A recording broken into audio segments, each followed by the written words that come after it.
Hi, I'm Lainey Wheels. I'm a counsellor, I'm an author, and I'm a survivor of suicidal thoughts. Let me tell you more about myself.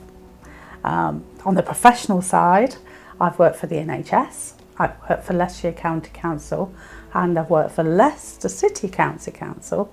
I'm also the spokesperson for BBC Radio Leicester for mental health. So, I know what I'm talking about. On the personal side of things, which is just as important, I believe, I've experienced childhood abuse, drug addiction, I've been homeless, I've been penniless, and I've been pregnant. Those three things all at the same time. So I am no novice when it comes to dark and suicidal thoughts. So I've put together a series of videos which aims to help people to go from dark places where they're having suicidal thoughts to beautiful places.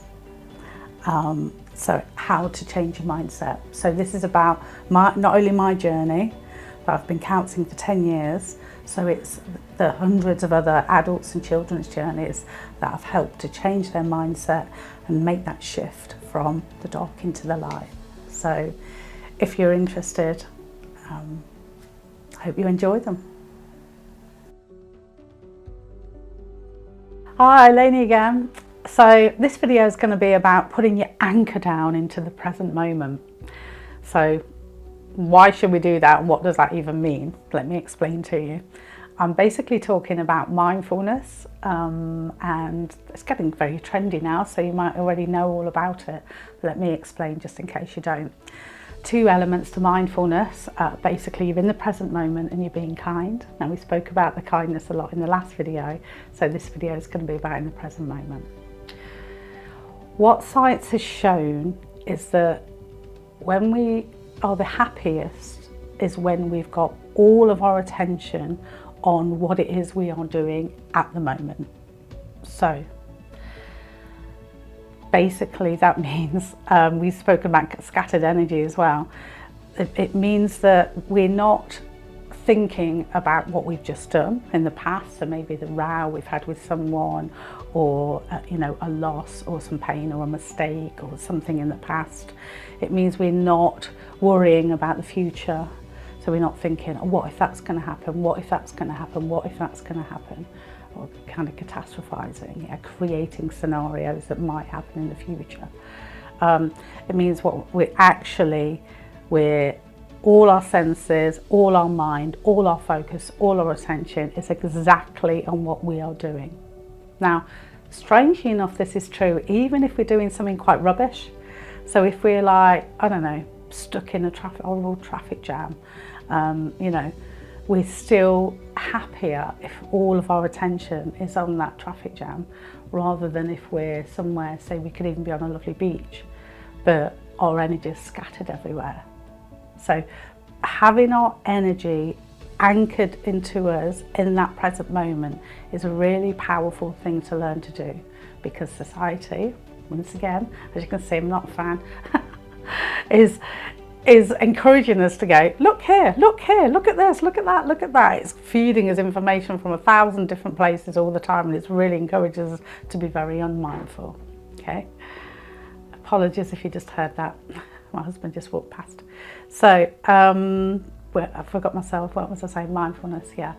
So how do we do that? Well, we can do that in thousands of different ways, and it's very unique and depends on who we are and what we like.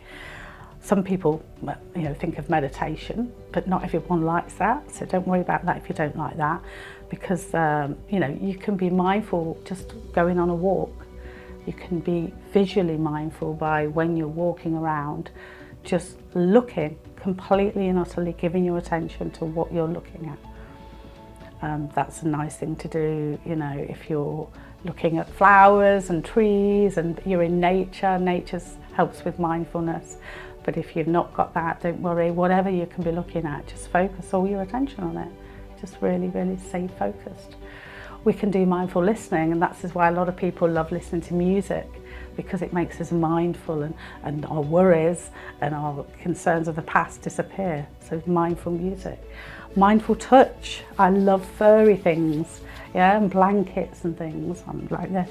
So yeah, we can, if we focus on touch, that can bring us, our senses all into that moment and help us to stay anchored into the moment.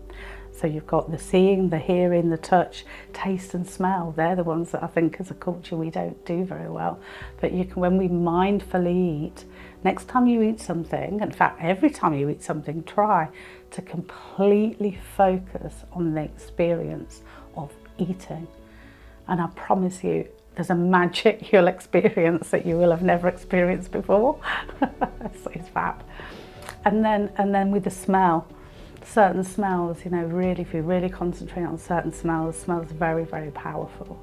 And you can even get together a box, a self-soothing box, that's got in a whole load of things that, like we've spoken about, that can help you to anchor in the present moment. Beautiful photos, your favourite smells, you know, your favourite sounds, maybe some sweets that you really like.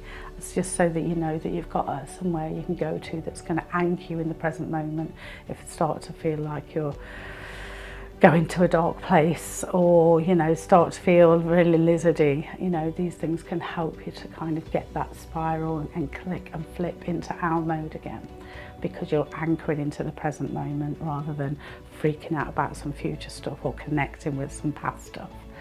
So yeah, that's what anchoring the moment's all about. So I hope you found that useful, and yeah, take care.